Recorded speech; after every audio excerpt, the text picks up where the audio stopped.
Hi guys. So I need to apologize. I missed yesterday, so I kind of didn't show up, right? I did not keep my word. So I apologize there. Got sidelined with a couple of things, but today my goal is to catch up with what I wanted to talk about yesterday, and that is the idea of rejection.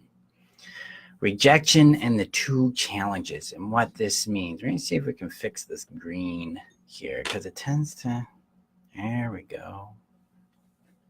Green screens.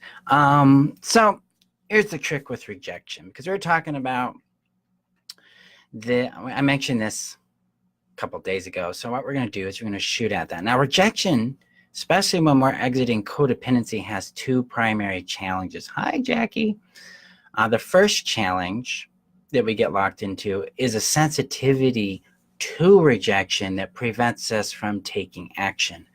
I would call that, relational trauma or, social anxiety, that kind of stuff. Hi, son. Hi, Truman. Hi, Amy. So rejection that's something we need to take on internally and reshape how we look at rejection. What does rejection actually mean for us? In a codependent dynamic, rejection was based on our value of what we put out. Now, gotta give you some context here. In codependency, the value of a person is in what they do. It's what they produce. So think of it like a utility.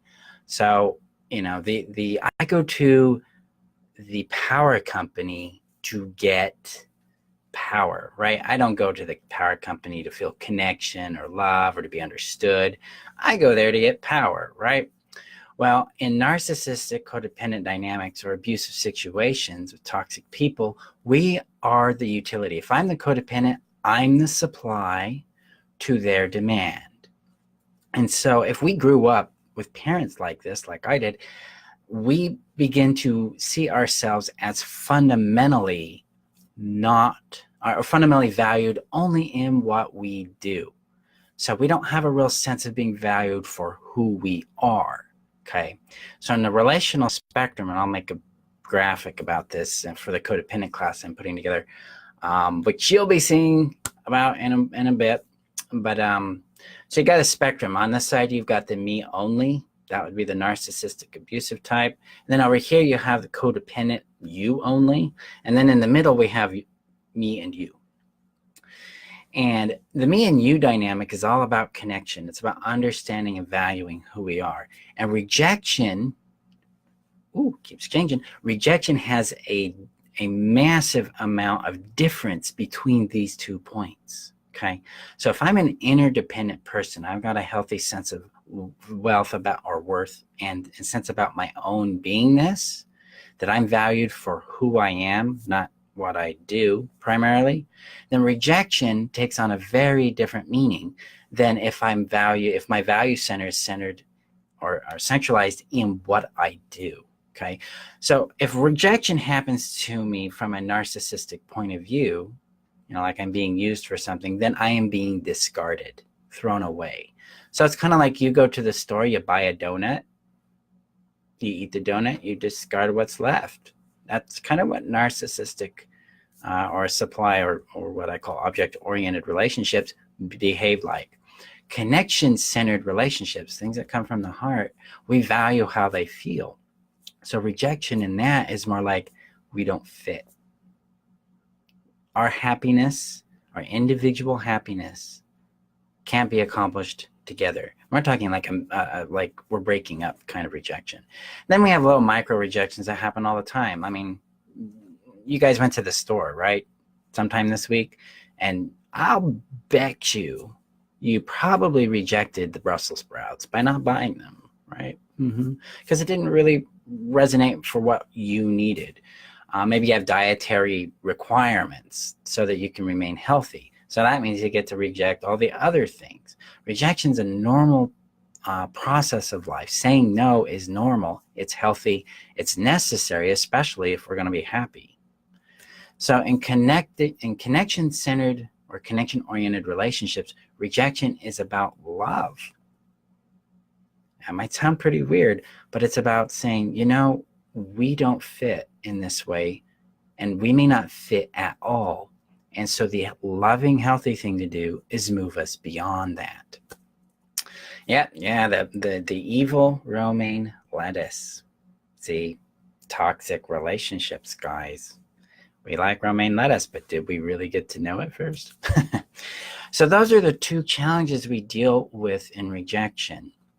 A lot of times in relationships, especially in dating, because I just wrapped up the Dating 101 stuff, and we did a little work around rejection, but with the Dating to Discover system that I'm putting together, rejection is something we focus on very deeply, as well as in the Thrive mentorship and Heal mentorship stuff that I teach. So rejection comes down to the idea of situations, because if we come from it from a center of heart, like here, then it's like, how do you fit me? How do I fit you? And then we can start assessing if we need to do an internal work, or if this anxiety, this fear of rejection is telling us something valuable about the dating experience or the relationship we're in. Because if we fear rejection from someone we have feelings for and we haven't actively built trust and a safe, vulnerable space with them, then we're gonna naturally, that signal is telling us to slow down. We've got to build more intimacy, more fidelity, so that we can approach it from a healthy, proactive dynamic. Now, if we're scared that their rejection means something about our worth, then we've got to go in and check that out. We probably have shame somewhere lurking in the system. And that's where the heal process comes in. We get in there, root out that shame, integrate love, discover who you are, practice embodying that, really anchor it in yourself. Then you can show up as that regardless of their approval or their lack of acceptance of that. So this is one of the tips I teach in handling rejection. So it really reshapes the way we use it. Because fundamentally, vulnerability and rejection are filters that help us understand where people belong in our lives has nothing to do with our value. Because we're not playing in the narcissistic dynamic anymore. We're playing in a whole heart-centered dynamic of I'm valuable for who I am. So rejection informs me about how I belong in their life and how they belong in mine. So tomorrow I'm going to get a little more into a different subject. I'm going to keep that a secret. So make sure you show up around this time. I'll be glad to answer any questions you guys might have. Let me check out the comments. You want chocolates, Christy, but I want the chocolates. See, that's how it works. We get these chocolates for me. But yeah, I guess I could repent and send you some. You be careful. I might just do that. Do rejection or fear holds me back from pursuing a relationship? Okay, yeah, that would be an internal relationship to rejection. You got shame there, some value center work to do. We can absolutely do something with that. Usually, especially using the heal process or even just the heal primary course can do a lot of transformation there, because a lot of times when we talk about I'm scared of being rejected, we're really saying I'm scared I'm not lovable. I'm not worth it. Nobody would want to do these three things: love me, like me, respect me. Another aspect that comes into this, and I call this the love wound. It has three elements to it. I'm not worth loving. Nobody wants my love, and nobody will give me love. Nobody will love me. And that is actually a center point of codependency. It's a center point of heart trauma. And the heal process, the heal system I teach goes deep in that for 3 weeks, where we go and we root that shame out and we come into a beingness of wholeness here. Because up here, we're going to be fragmented because we have all these bullshit ideas about what we should be and what our identities are and how we should fit and what people want, blah, blah, blah. When we start organizing our heart and we start becoming heart-connected, heart-centered, and then we start moving from that space, because we're connection-centered beings, we're not going to be a narcissist and use people. We're going to be here, connection, valuing the other person, their existence. Then rejection's like, man, we don't work. I love you. I'm gonna let you go. There's been through that a few times myself, and that love shows up in interesting ways. We think it's a happy hunky-dory thing, but real love is gonna come out and say, this don't work. Doesn't work for me, so it can't work for you either. And so when we're rooted in our heart, we're rooted in a deep sense of our own value. And when I mean that, it's about a feeling sense that we're worth knowing, loving, and keeping. I love my little motto there. Rejection is no longer a problem. It's a tool. So I'm going to take that away today, guys. Tomorrow, I'll bring out the next secret topic in dealing with codependency and thriving beyond it. I will have 2 workshops coming up in the next couple of weeks. The first one is combating narcissistic people. It's going to be a very in-depth, long workshop. I'll probably break it into 2 nights so that you can get a deep understanding of how toxic systems work, whether or not you're showing up in a toxic way or they are, what to do with it, and then how to heal from it. And then later in December, we'll start the Codependency 101 workshop.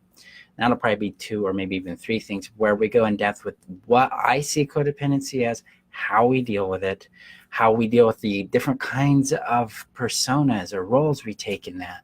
So we reshape it, and then you can go on and kick some ass in your life. These will be free. I do have the active Heal mentorship going right now, which you can join for $500, and you can get into the 12-week course there where I facilitate that kind of change for you each week. And I also have the Thrive All Access Pass where you can join. Put it there. It's a monthly subscription. It's extremely affordable, and you get access to the Thrive or the Heal course system, as well as my monthly workshops. So thank you guys for being here again. I love you. And remember, you're worth knowing, you're worth loving, and you're worth keeping. I'll talk to you guys tomorrow. And you're welcome, Christy. And Jackie says something else. Does the system work with the same with men and women? Do you find that wounding show up differently? I